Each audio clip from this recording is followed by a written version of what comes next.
Et j'ai crié vers toi, Seigneur, j'ai supplié, mon Dieu. Tu as changé mon deuil en une danse. Que sans fin, Seigneur, mon Dieu, je te rends grâce.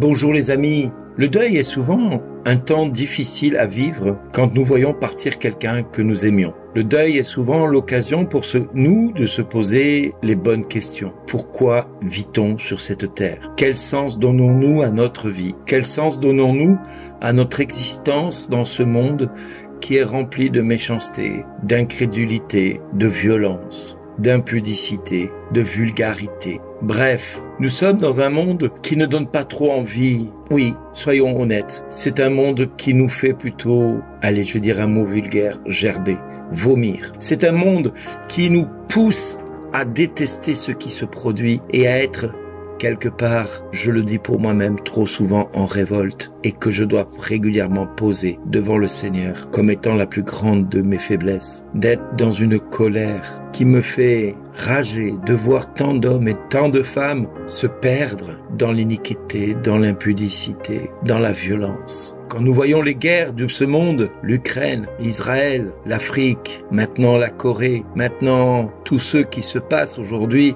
un petit peu partout, en Turquie et ailleurs, où chaque fois que la démocratie est annoncée, des hommes et des femmes s'emparent du pouvoir pour faire taire les opposants. Vous allez me dire, Bernard fait de la politique depuis quelque temps puisqu'il parle de la France. Mais parce que j'aime mon pays, puisque j'aime ma planète sur laquelle Dieu m'a mis, je ne peux rester indifférent à ce qui se produit. Cela ne veut pas dire que pour autant je veux que nous votions pour telle ou telle personne. Mais il nous appartient à nous, enfants de Dieu, de regarder ce que le monde nous propose et ce que Dieu nous invite à vivre. Il est bon de regarder ce que le monde dispense comme venin pour voir ce que Dieu apporte avec sa parole. Si nous écoutions la parole de Dieu tous les jours, si nous la méditions, et si nous la vivions et la mettions en pratique, alors les bénédictions ne cesseraient de tomber dans nos vies, comme quelqu'un qui mettrait une pièce dans une machine à sous et qu'il tire le jackpot. Oui, celui qui mettrait la parole de Dieu en pratique verrait les bénédictions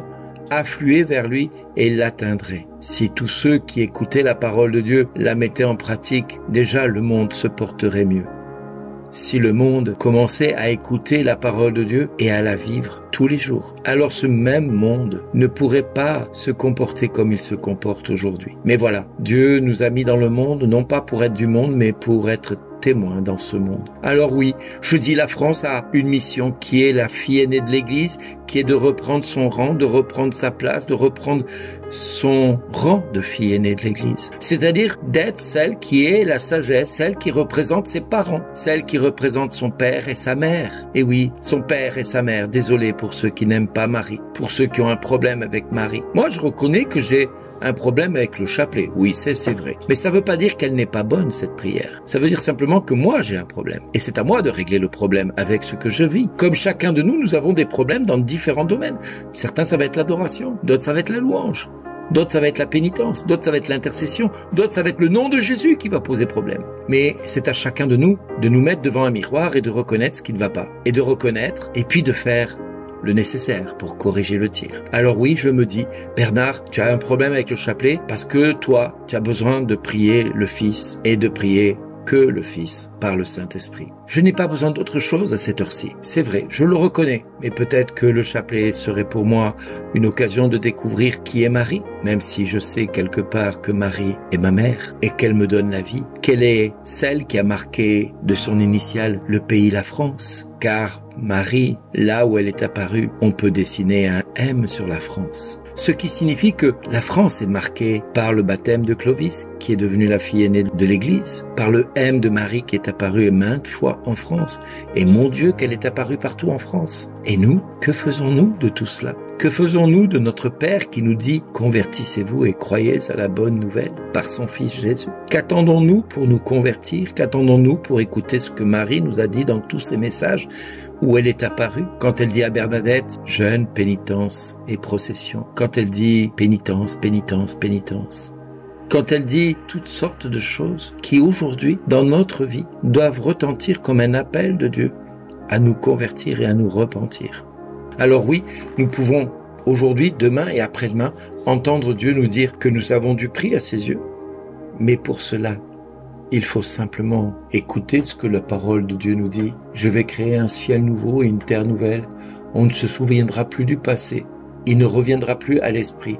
Soyez plutôt dans la joie, exultez sans fin pour ce que je crée. Car je vais recréer Jérusalem pour qu'elle soit exultation et que son peuple devienne joie. J'exulterai en Jérusalem, je trouverai ma joie dans mon peuple. On n'y entendra plus de pleurs ni de cris. Là, plus de nourrissons emportés en quelques jours, ni d'hommes qui ne parviennent au bout de sa vieillesse. Le plus jeune mourra centenaire, ne pas atteindre 100 ans sera comme une malédiction. On bâtira des maisons et on y habitera. On plantera des vignes et on en mangera les fruits. Oui, mes amis, voilà ce que Dieu nous dit en ce jour.